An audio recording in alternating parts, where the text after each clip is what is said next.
bayan pa raw na hindi maabot sa Aurora matapos ang hagupit ng Bagyong Juan.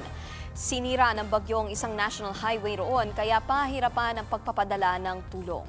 Live mula sa Dipaculao, Aurora, nasa frontline ng balitang yan si Gio Robles. Gio, ilan na ba yung bayan na isolated dyan?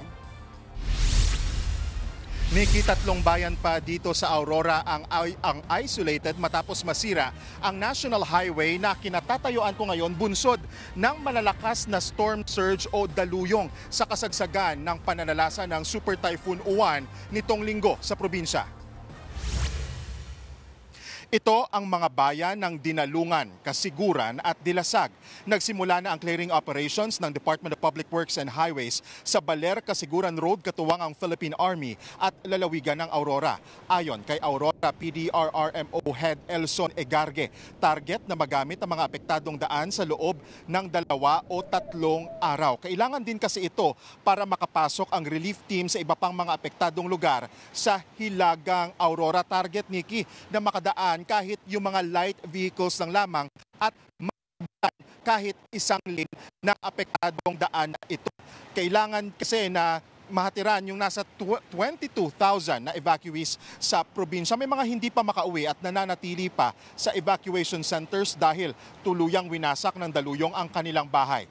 Umabot na sa 40,000 family food packs ang ipamahagi ayon sa Provincial Social Welfare Office na ibalik na rin kagabi ang supply ng kuryente sa Central Aurora pero brown out pa rin sa isolated areas. Wala ring naitalang patay o sugatan sa probinsya.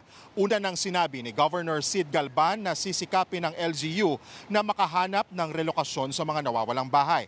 Patuloy naman ang assessment ng PDRRMO sa pinsalang iniwan ng bagyo lalo na sa mga negosyong tinamaan ng storm surge. Apektado din ang turismo lalo na sa Barangay Sabang na dinarayo para makapag-surf.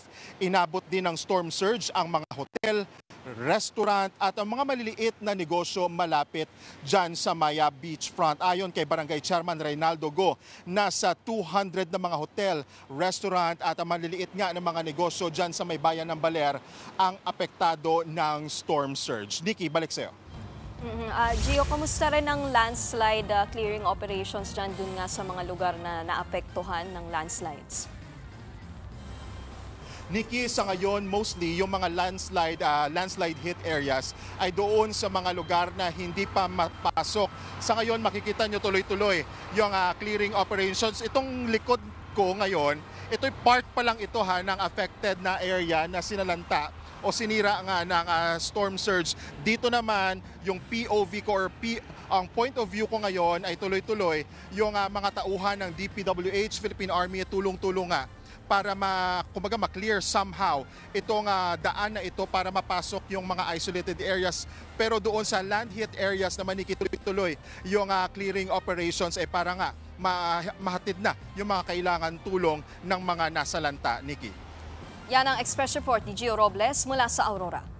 Mga kapatid, Nikki de Guzman po. Para sa pasada ng mga rumaratsyadang balita, mag-follow at mag-subscribe na sa social media pages ng News 5.